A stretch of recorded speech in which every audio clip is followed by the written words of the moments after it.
굶으면 세포 입장에서는 식량이 없어요. 뭐라도 써야 돼요. 근육을 분해해서 에너지원을 쓸 수가 있습니다. 거기다가 굶어서 성공한다 하더라도 기초대사가 좀 떨어질 확률이 높고 활성산소까지 좀 잘 나오게 되는데 결과적으로 노화를 촉진시키거나 다른 염증이나 질환들이 발생될 확률이 좀 올라가겠죠. 아니 그럼 이미 굶어 버린 사람들은 좀 어떻게 하냐? 다행히도 그런 분들을 위해서 방법이 있습니다.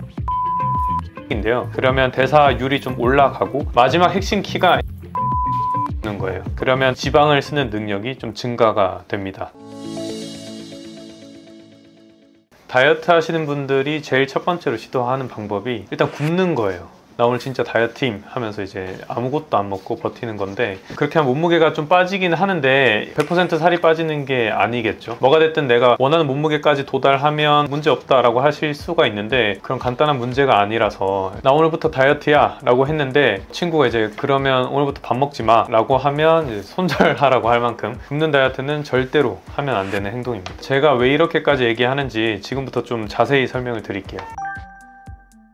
일단 덜 먹어서 뺄 경우에 우리 몸은 좀 어떻게 될까요? 성공하기도 쉽지가 않겠지만 감량에 성공한다고 하더라도 일단 기초대사가 좀 쉽게 떨어집니다. 보시는 연구는 칼로리 제한을 통해서 체중 변화를 했을 때 기초대사 변화를 살펴본 건데 여기 보시면 REE라고 하는 게 기초대사량 비슷한 말이고요. 근육량을 유지한다고 하더라도 기초대사량 자체가 좀 감소하는 게 확인이 됩니다. 우선은 다양한 호르몬 변화 때문에 기초대사가 떨어질 수가 있는데 아래 그림을 좀 보시면 에너지 대사율을 높이는 호르몬들이 좀 떨어지고 대사를 낮추는 코티졸이 좀 올라갑니다. 높이는 호르몬 좀 자세히 보면 갑상선 호르몬, 남성 호르몬, 렙틴 이렇게 있는데 이게 떨어지면 당연히 살이 좀 잘 찌게 되겠죠. 아까 말씀드린 코티졸이 올라가면 단백질 분해까지도 좀 잘 일어나게 됩니다. 이렇게 일련의 호르몬 작용으로 인해서 우리 몸 기초대사가 시간이 지나면서 점점 내려가게 되는 거죠. 저번 영상에서 말씀드렸던 것처럼 지방 분해가 잘 안 되면 상황이 좀 더욱 심각해집니다. 굶으면 원래는 지방을 좀 써야 되는데 여기 막혀 있으면 세포 속의 엔진, 미토콘드리아에서 에너지 생성을 되게 떨어뜨리게 됩니다. 공복한 지가 한 12시간에서 24시간 되면 간에서 저장된 탄수화물도 다 썼고 그때부터는 이제 저장된 지방을 써야 되는데 이때 지방 분해 자체가 막혀 있으면 세포 입장에서는 식량이 없어요. 그러면 식량이 부족하기 때문에 뭐라도 써야 돼요. 이제 쓸 게 지방도 없고 탄수화물도 없으면 근육을 분해해서 에너지원을 쓸 수가 있습니다. 그림 보시면 이제 지방길 막히고 탄수화물길 막혔으면 단백질을 좀 쓰게 되겠죠. 그리고 문제는 지방 분해가 잘 된다고 하더라도 애초에 이 마지막 엔진 과정이 고장나 있는 상태면 분해된 지방산이 생각보다 잘 이용이 안 돼요.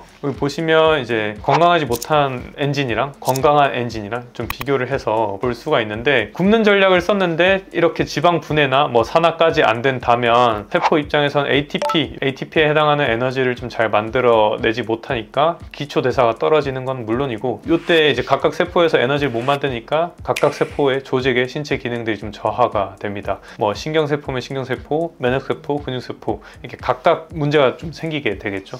거기다가 고장난 엔진에서는 활성산소까지 좀 잘 나오게 되는데 이때 활성산소 때문에 각 조직이 받는 데미지도 좀 늘게 됩니다. 결과적으로 노화를 촉진시키거나 아니면 다른 염증이나 질환들이 발생될 확률이 좀 올라가겠죠. 굶어서 성공한다 하더라도 기초대사가 좀 떨어질 확률이 높고 좀 어려운 얘기였는데 쉽게 말해서 굶어서 살을 빼면 성공한다 하더라도 기초대사에 문제가 있고요. 실패하면 이제 더 큰 문제가 발생을 하게 됩니다. 아니 그럼 이미 굶어 버린 사람들은 좀 어떻게 하냐? 다행히도 그런 분들을 위해서 방법이 있습니다. 바로 아르기닌 베이스의 수액인데요. 그 미토콘드리아라고 하는 이제 엔진을 좀 건강하게 만들어주는 역할을 해요. 몸에 아르기닌 수액이 들어오면 산화질소가 생기게 되는데 이 산화질소가 미토콘드리아를 좀 생합성 시키게 됩니다. 그러면 대사율이 좀 올라가고 지방을 쓰는 능력이 좀 증가가 됩니다. 근데 다만 아르기닌으로 세포 기능 올리려면 전제가 좀 필요해요. 산화 스트레스나 염증이 없어야 되고 또 지방이 에너지로 쓸 때 다양한 비타민 미네랄이 필요한데 그래서 단독 제제가 아니라 여러 가지 좀 믹스된 혼합 제제를 사용하게 됩니다.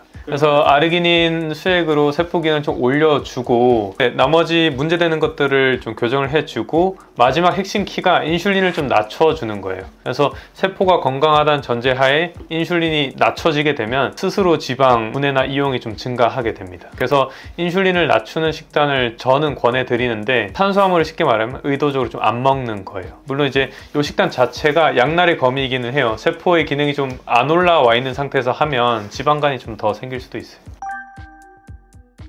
일단 아르기닌 많이 들어보셨을 것 같은데 뭐 요즘 시중에도 많이 팔고요. 먹는 아르기닌 제품이 많죠. 요 먹는 거는 사실은 주사에 맞는 거에 비해서는 여러 단계를 거치게 돼요. 장에서 흡수가 일단 돼야 되고 그때 소실이 좀 많이 되고 일단 흡수되면 간으로 가는데 간에서 좀 성질이 변할 수도 있고요. 그래프 보시면 이게 피크 혈액 농도 차이가 10배 넘게 차이가 나는데 혈액에서 세포로 전달되는 것이 그러면 좀 많이 부족해지게 되겠죠. 그럼 효과가 많이 떨어지게 되고 또 활성산소가 많은 상태에서는 아르기닌이 들어오면 산화 질소가 생기는데 요 NO 보이시죠? 요게 세포 독성을 하는 쪽으로 좀 작용이 많이 빠져요. 그래서 ONO- 요거 보이시나요? 요게 많아지게 되면 산화 스트레스가 오히려 더 올라가서 몸에 데미지를 받을 수가 있습니다. 그래서 아르기닌을 좀 스타트하기 전에 산화 스트레스 교정이 좀 필요한데 특히 수면이 부족한 분들이나 아니면 담배 피시는 분들, 뭐 술 많이 드시는 분들 이런 분들은 좀 조심을 해야 됩니다.